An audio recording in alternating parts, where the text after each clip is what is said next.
नमस्कार। उत्तर प्रदेश की खबरों के साथ मैं हूं मनोज मानस। खबरों का रुख करेंगे उससे पहले देख लेंगे इस वक्त की अहम सुर्खियां। देव दीपावली के मौके पर 25 लाख दीपों से जगमगा उठा काशी। सीएम योगी की मौजूदगी में पर्व हुआ भव्य। बिहार में सीएम योगी ने आरजेडी कांग्रेस गठबंधन पर साधा निशाना, कहा चारा खाने वाले अब गरीबों का राशन खा जाएंगे। राजधानी में सीएम योगी का बड़ा बयान, बोले गरीबों की जमीन कब्जाने वालों को लेने के देने पड़ेंगे। मिर्जापुर में दर्दनाक हादसा, कालका मेल की चपेट में आकर 6 श्रद्धालुओं की मौत, सीएम ने जताया शोक। सहारनपुर लखनऊ वंदे भारत एक्सप्रेस के उद्घाटन को लेकर बना संशय अब खत्म। 8 नवंबर को पीएम मोदी वाराणसी से वर्चुअल उद्घाटन करेंगे, अधिकारियों ने शुरू की तैयारियां। और अमरोहा में कांग्रेस में रार, पूर्व सांसद दानिश अली और सचिन चौधरी में तकरार, एक दूसरे पर कसा तंज। आप देख रहे हैं के न्यूज, खबरों का सारथी। और उत्तर प्रदेश की खबरों का रुख करेंगे उससे पहले सीधा आपको छत्तीसगढ़ लिए चलते हैं, जहां राज्य अलंकरण के समापन समारोह में मुख्यमंत्री विष्णुदेव साय क्या कुछ कह रहे हैं आपको सुनाते हैं। मंच में विराजमान सभी महानुभावगण और मंच के नीचे बैठे हमारे सभी मंत्रीगण, सांसदगण, विधायकगण और इस रजत महोत्सव के अलंकरण समारोह में उपस्थित सभी मेरे प्यारे प्रदेशवासियों, भाई और बहनों, मीडिया के मित्रों और अधिकारीगण, सबसे पहले समय निकालकर छत्तीसगढ़ का निमंत्रण स्वीकार करके आज माननीय हमारे देश के उपराष्ट्रपति श्री सीपी राधाकृष्णन जी यहां पर विराजमान है। उनका पूरे 3 करोड़ जनता की तरफ से बहुत बहुत मैं स्वागत करता हूं, अभिनंदन करता हूं।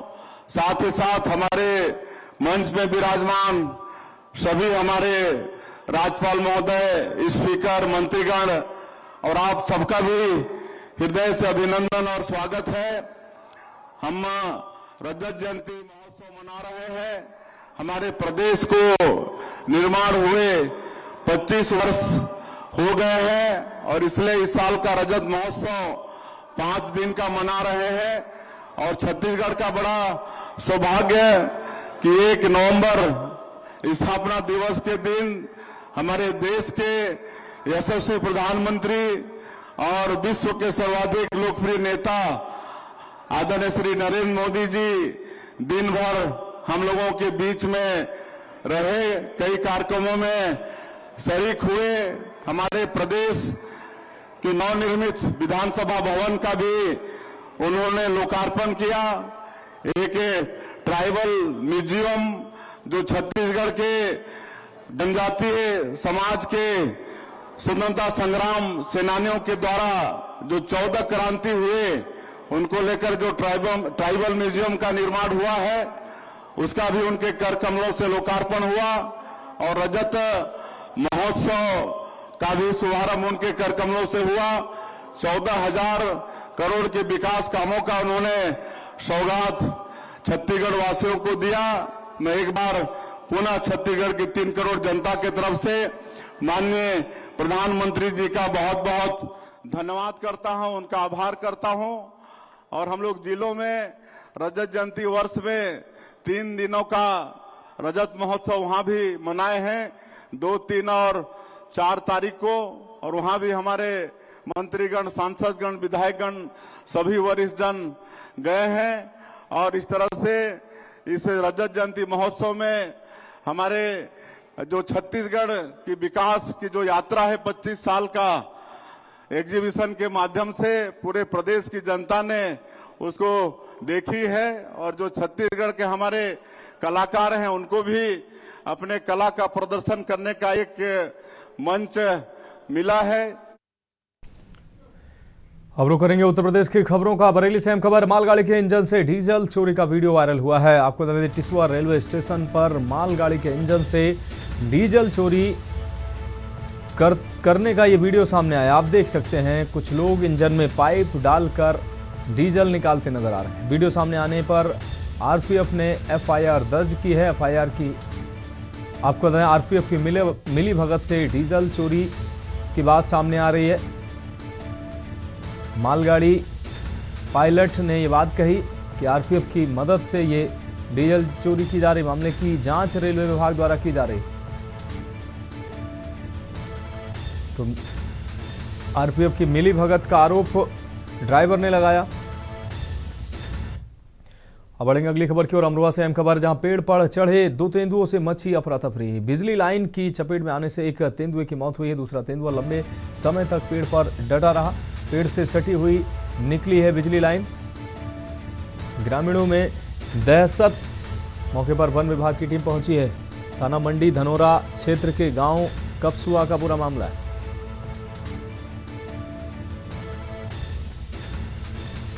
पेड़ से सटी हुई निकली है बिजली लाइन।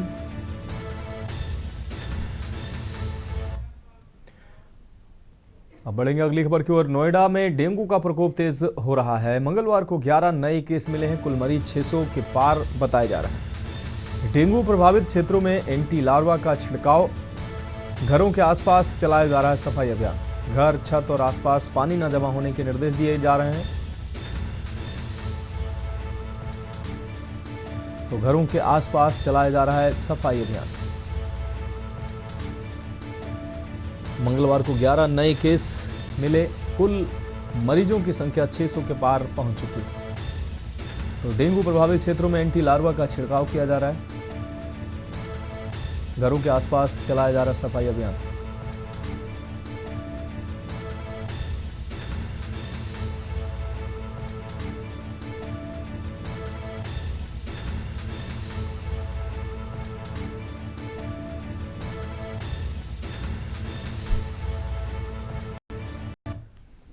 अगली खबर बरेली से है, जहां विधवा पेंशन में 1.25 करोड़ की ठगी का पास हुआ है। महायोजना का पैसा डबल करने का देते थे झांसा।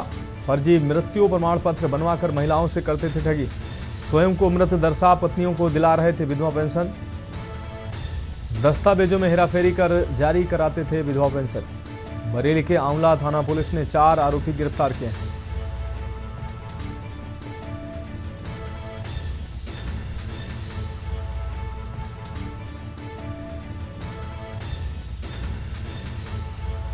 स्वयं को मृत दर्शाकर पत्नियों को दिला रहे थे विधवा पेंशन। दस्तावेजों में हेराफेरी कर जारी कराते थे विधवा पेंशन। तो बरेली के आंवला थाना पुलिस ने 4 आरोपियों को गिरफ्तार किया है। थाना आंवला क्षेत्र अंतर्गत एक गिरोह का पर्दाफाश हुआ है, जिसमें हमें यह ज्ञात हुआ है कि इन 4 व्यक्तियों द्वारा मिलकर भोली भाली महिलाओं को झांसा दिया जा रहा था और यह बताया जा रहा था कि एक महामाया नाम की योजना चल रही है, जिसके अंतर्गत यदि आधार कार्ड दिया जाएगा तो डबल होकर पैसे वापस मिलेंगे। जो महिलाएं हैं उनके द्वारा आधार कार्ड की डिटेल्स शेयर की गई और इस गिरोह के द्वारा इनके पति के फर्जी डेथ सर्टिफिकेट्स बनवाकर विधवा पेंशन के लिए अप्लाई किया गया। जब विधवा पेंशन आना शुरू हो गई उसके पश्चात इनके द्वारा उन फंड्स को अपने खातों में डाइवर्ट किया गया। बढ़ेंगे अगली खबर की ओर। ललितपुर से अहम खबर, जहां गोविंद सागर डैम में कूदा युवक, मौत हुई है। 22 वर्षीय युवक की स्कूटी व चप्पल बरामद हुई।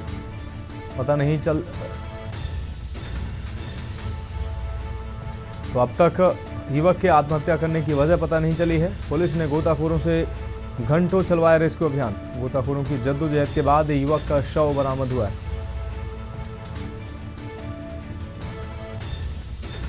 तो आत्महत्या के कारणों का भी पता नहीं चला है। ललितपुर से अहम खबर, गोविंद सागर डैम में कूदा युवक, 22 वर्षीय युवक की स्कूटी व चप्पल बरामद हुई है। तो आत्महत्या के कारणों का अभी तक पता नहीं चला है।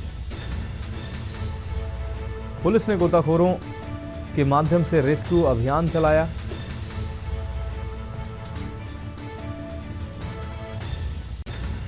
कड़ी मशक्कत के बाद रेस्क्यू के दौरान युवक का शव बरामद हुआ।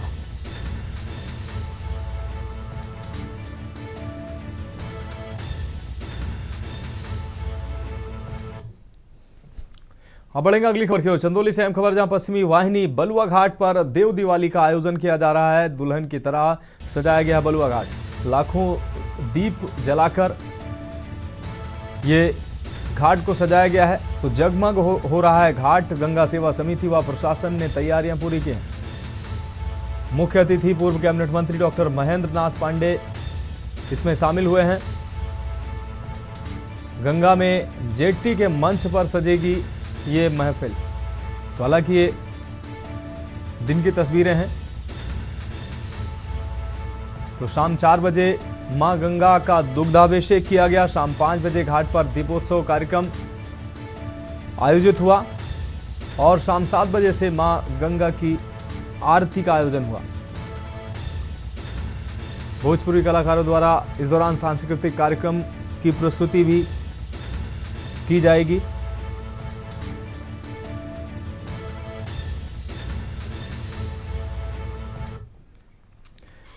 अब बढ़ेंगे अगली खबर की ओर। खबर गोंडा से है, जहां आपको बता दें कार्तिक मेले से लौट रही मैजिक की टक्कर ट्रक से हुई है। ट्रक से टक्कर के दौरान मैजिक में सवार आधा दर्जन श्रद्धालु घायल हुए हैं। कर्नलगंज के कटरा सरयू घाट गए थे सभी श्रद्धालु।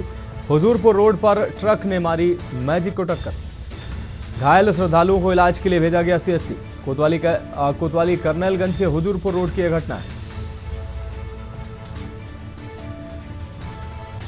हरदोई जिले के गन्ना, आपको बता दें ये घटना कर्नलगंज के कटरा सरयू घाट के दौरान यहां से श्रद्धालु निकल रहे थे। हुजूरपुर रोड पर ट्रक ने मैजिक को टक्कर मारी, जिससे ये घटना सामने आई। घायल श्रद्धालुओं को इलाज के लिए सीएससी भेजा गया है। तो कोतवाली कर्नलगंज के हुजूरपुर रोड की यह घटना है। गोंडा से खबर आपको दिखा रहे थे। अब बढ़ेंगे अगली खबर की ओर। हरदोई से अहम खबर है। हरदोई जिले के गन्ना किसानों के लिए खुशखबरी। डीसीएम श्रीराम ग्रुप की हरियाणा शुगर मिल में आबकारी एवं मद्य निषेध राज्य मंत्री नितिन अग्रवाल ने नवीन पेराई सत्र का विधिवत शुभारंभ कर दिया है। नवीन पेराई सत्र की शुरुआत नारियल फोड़कर और डोंगे में गन्ना डालकर की गई है। इस अवसर पर मिल में सर्वप्रथम गन्ना लेकर पहुंचने वाले किसानों को सम्मानित भी किया गया। उन्हें उपहार भी भेंट किए गए। कार्यक्रम में मौजूद किसानों ने प्रदेश सरकार के प्रति आभार व्यक्त किया। सरकार द्वारा गन्ना मूल्य में 30 रुपए प्रति क्विंटल की वृद्धि किए जाने पर किसानों ने भारी खुशी जताई है, जिससे उनका उत्साह दुगना हो गया है। मिल प्रशासन ने इस अवसर पर किसानों से उन्नत प्रजाति के बीज और आधुनिक तकनीकी का प्रयोग करके गन्ना उत्पादन बढ़ाने की अपील की। मिल अधिकारियों ने बताया कि जिले की चारों शुगर मिलों में 1 लाख से अधिक गन्ना किसान अपनी उपज की आपूर्ति करते हैं। हरियाणा शुगर मिल ने बताया कि गन्ना उत्पादन में उत्कृष्ट प्रदर्शन करने वाले किसानों को पहले भी सम्मानित किया जा चुका है। बीते सत्र में 1 हेक्टेयर में 2500 कुंटल से अधिक गन्ना उत्पादन करने वाले किसानों को सम्मानित किया गया था। इसके अलावा डीसीएम श्रीराम ग्रुप की चीनी मिलों के 3 किसानों को प्रदेश स्तर पर प्रथम, द्वितीय व तृतीय पुरस्कार भी प्राप्त हुए हैं, जो जिले के लिए गौरव की बात है।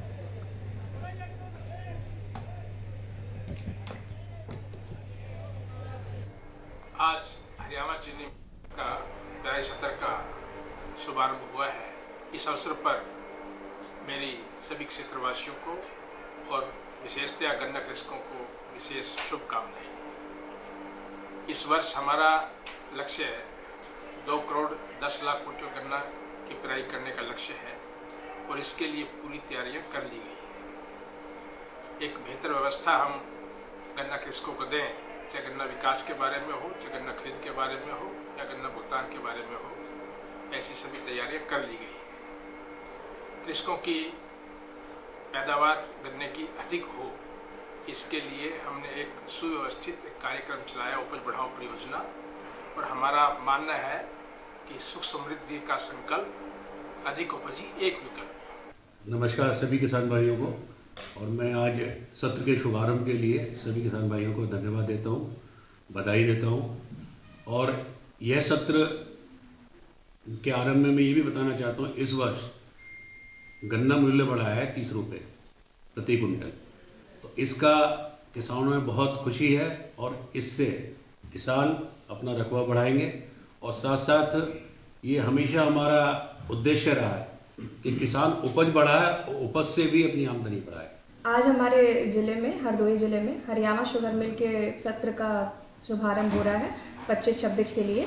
और क्योंकि हमारे ज़िले में लगभग 70,000 हेक्टेयर गन्ने का क्षेत्रफल है और लगभग 1 लाख से ज़्यादा किसान गन्ने की फसल से जुड़े हुए हैं। और क्योंकि हमारे ज़िले में 4 चीनी मिलें स्थापित हैं और आज ये पहली चीनी मिल है जिसका सबसे पहले शुभारंभ हो रहा है। माननीय राज्य मंत्री जी श्री नितिन अग्रवाल जी ने भी हमें अपना शुभाशीष दिया और किसानों को प्रेरित किया इस समारोह में शामिल होकर। फिलहाल खबरों में वक्त एक अहम ब्रेक, जल्द हाजिर होंगे।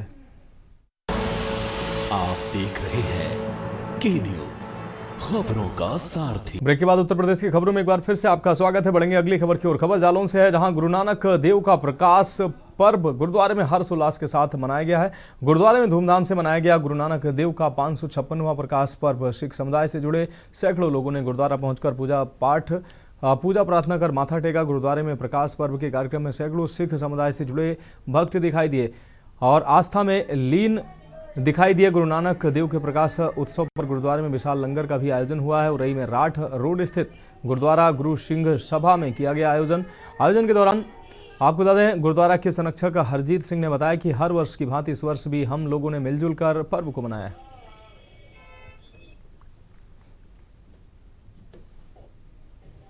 हर वर्ष की भांति इस वर्ष भी गुरु नानक जयंती, गुरु नानक प्रकाश पर्व के रूप में मनाई जा रही है और 48 घंटे पहले अखंड पाठ का आयोजन था, उसका समापन था और 7 दिन पूर्व प्रभात फेरी निकलना।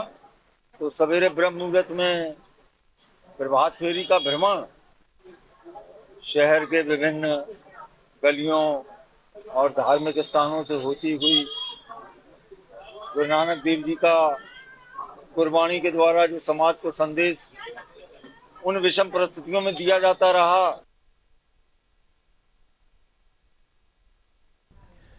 अब बढ़ेंगे अगली खबर की ओर। खबर आगरा से है, जहां पुलिस को सर्विलांस और एसओजी टीम की संयुक्त कार्रवाई में बड़ी सफलता हाथ लगी है। बीते 2 महीनों में पुलिस ने अलग अलग इलाकों से गुम और चोरी हुए 210 मोबाइल फोन बरामद किए हैं। बरामद मोबाइलों की अनुमानित कीमत करीब 42 लाख रुपए बताई जा रही है। पुलिस के अनुसार मोबाइल ट्रेसिंग के लिए CEIR पोर्टल का उपयोग किया गया, जिसकी मदद से गुमशुदा मोबाइल फोनों का लोकेशन डेटा ट्रैक कर उन्हें खोजा गया। बरामद मोबाइल फोन उनके वास्तविक स्वामियों को सौंप दिए गए हैं। पुलिस की इस पहल से मोबाइल स्वामियों के चेहरे पर खुशी दिखाई दी। कई लोगों ने वर्षों पुराने फोन वापस पाकर पुलिसकर्मियों का धन्यवाद दिया, उनकी कार्यशैली को सराहा।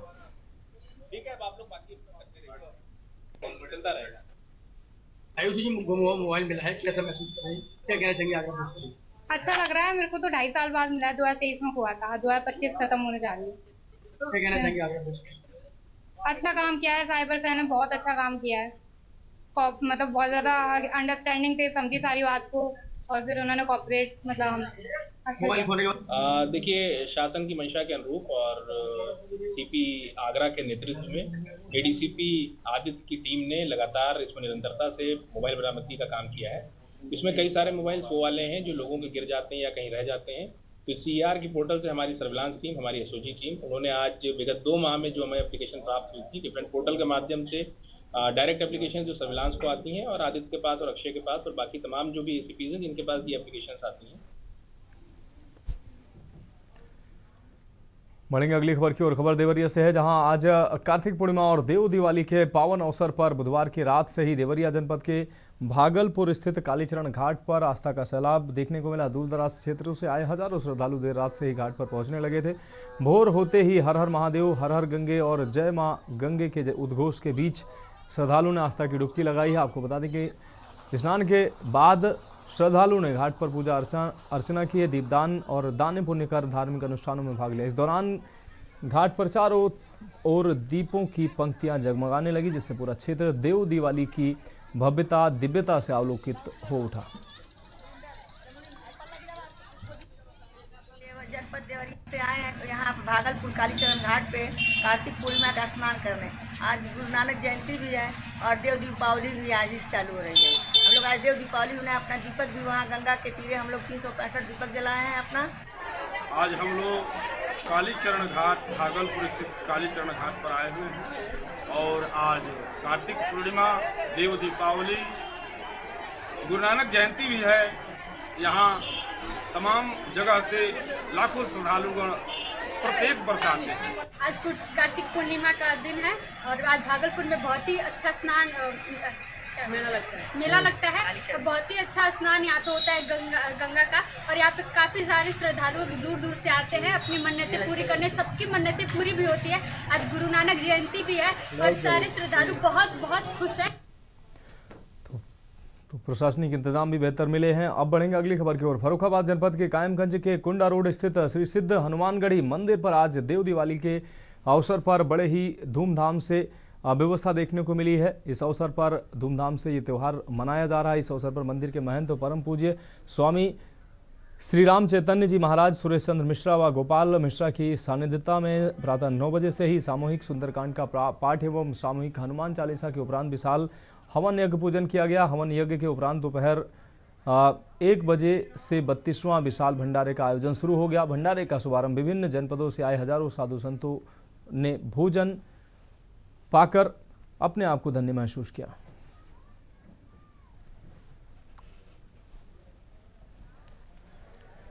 यह कार्यक्रम हनुमानगढ़ी पर नवंबर 2009 से प्रारंभ हुआ और इस भंडारे की शुरुआत इस देव दीपावली उत्सव से ही हुई। हनुमान जी ने ऐसी विशेष कृपा की कि इसके बाद एक हमारा हनुमानगढ़ी पे हनुमान जन्मोत्सव पे एक कार्यक्रम होता है और एक कार्यक्रम देव दीपावली पर संपन्न होता है। अब बढ़ेंगे अगली खबर की ओर। संभल में भी कार्तिक पूर्णिमा के अवसर पर मंगलवार सुबह गंगा घाटों पर आस्था का और श्रद्धा का सागर उमड़ पड़ा और आज सुबह भोर होते ही लाखों श्रद्धालु गंगा में स्नान कर पुण्य अर्जित करने पहुंचे। गंगा तटों पर श्रद्धालुओं ने पवित्र डुबकी लगाकर दीपदान किया और मां गंगा से अपने परिवार और समाज की सुख समृद्धि की कामना की। भीड़ को देखते हुए प्रशासन ने घाटों पर सुरक्षा के पुख्ता इंतजाम किए। जगह जगह पुलिस बल, पीएससी के जवान और गोताखोरों की तैनाती की गई। सीसीटीवी कैमरों से घाटों की निगरानी की गई। वहीं गंगा जल में बैरिकेडिंग कर सुरक्षा घेरा भी बनाया गया और सिसोना गंगा घाट समेत आसपास के सभी प्रमुख घाटों पर श्रद्धालुओं की भारी भीड़ देखने को मिली।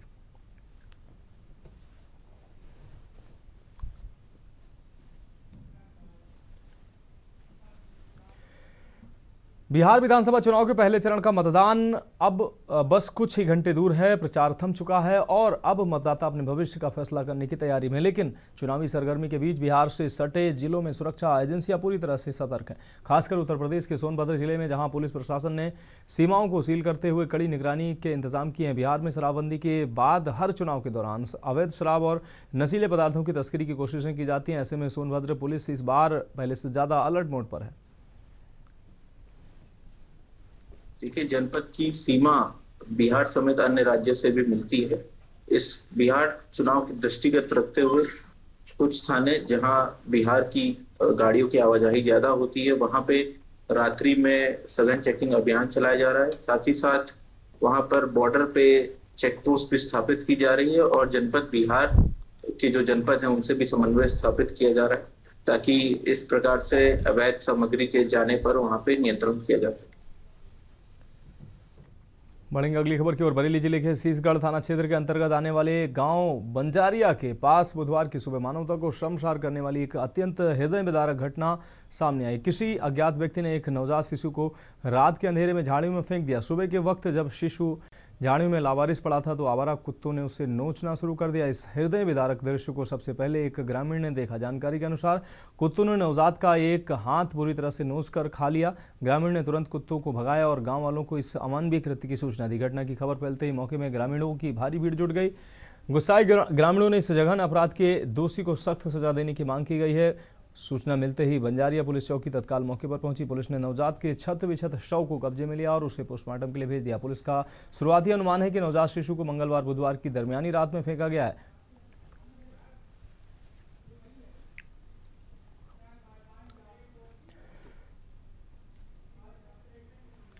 तो फिलहाल उत्तर प्रदेश की खबरों में अभी के लिए मेरे साथ इतना ही। मुझे दीजिए इजाजत और आप देखते रहिए के न्यूज़ इंडिया।